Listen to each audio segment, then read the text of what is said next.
Africa's road to wealth, breaking the colonial trap, feeding the future, and welcoming Walmart. Africa stands at a crossroads, a continent full of energy, ideas, and ambition. But one question continues to shape every economic debate: can Africa truly become rich like once poor Asian nations did? And if so, what's holding it back? Let's explore one of the biggest barriers and the bold moves that could finally unlock the continent's wealth: the colonial tax trap. Shout out to our dear subscribers. To our non-subscribing friends, your support is just as valuable. If you can take a second to hit the subscribe button and like the video, that will be fantastic. Across Africa, an outdated system still strangles growth: the colonial tax model. Built decades ago by European powers, these high-tax, low-growth systems remain deeply entrenched, especially in former French colonies. After independence in the 1950s to 1970s, most nations gained flags but not full freedom.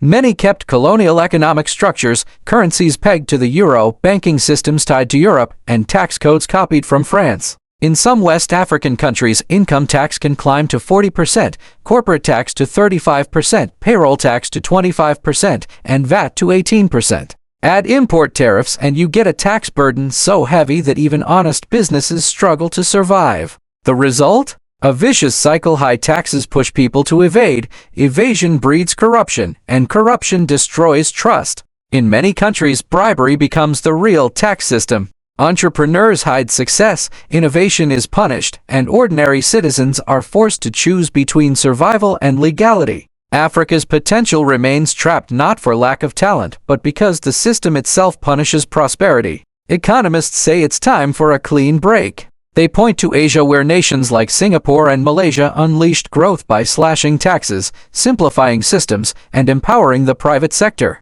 Their proposal for Africa: eliminate income and corporate taxes, simplify payroll contributions, focus only on VAT and modest tariffs. Why? Because fewer taxes mean more compliance. More compliance means stronger growth. And as GDP rises, so do government revenues without crushing citizens. Right now, African governments collect just 11% of GDP in taxes, far below global averages. A fairer, simpler system could change that, giving both citizens and states room to grow. This isn't just economics, it's liberation from colonial legacies. True independence means rewriting not just constitutions, but the rules of wealth. So can Africa get rich? Maybe it depends less on foreign aid and more on governments daring to rewrite their tax systems and their destinies. Feeding growth: South Africa's food power. Now, let's turn to one of Africa's greatest necessities: food. Because without nourishment, no nation can thrive. South Africa has made a bold bet investing in food conservation and packaged food production.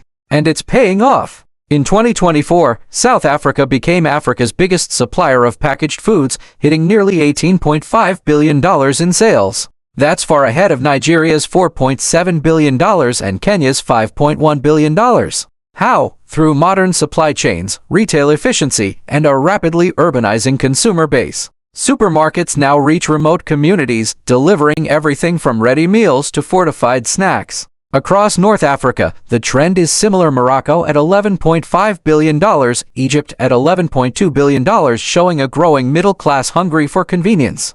But this boom also exposes a divide between developed consumer economies like South Africa and Morocco and the rest still struggling to industrialize food production.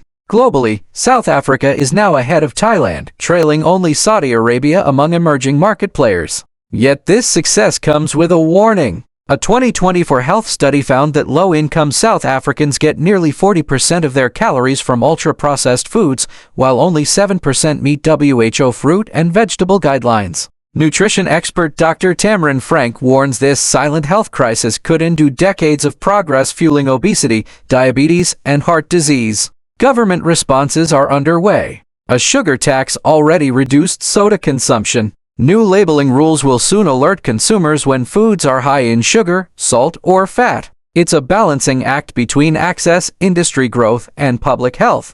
Because economic strength means little if citizens fall sick along the way. So can Africa achieve food security without losing health security? That's the question nations must now confront. Walmart arrives: a global vote of confidence. And speaking of access and investment, another major story is unfolding in South Africa's retail space.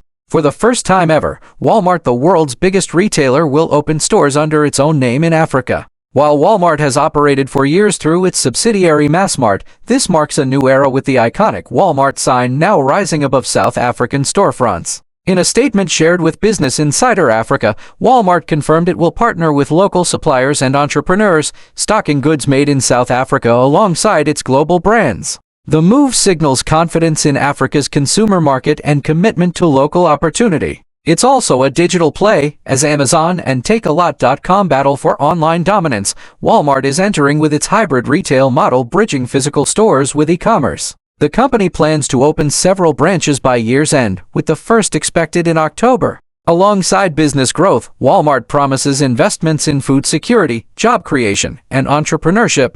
Massmart CEO Miles van Rensburg said, "We're thrilled to begin this journey introducing the iconic Walmart brand to South Africans. By listening and working together, we aim to build lasting relationships that reflect local needs." For South Africa and for Africa, Walmart's arrival is more than business. It's a symbol of global trust in the continent's future. But it also raises tough questions. Can local businesses compete? Will foreign giants strengthen or overshadow African entrepreneurs? And how can governments ensure foreign capital builds not dominates local economies? From tax reform to food investment and global retail, Africa's story is one of transformation but also of tension between growth and sovereignty. The choices made today about how to tax, trade, and feed will shape whether Africa's wealth belongs to its people or to others once again.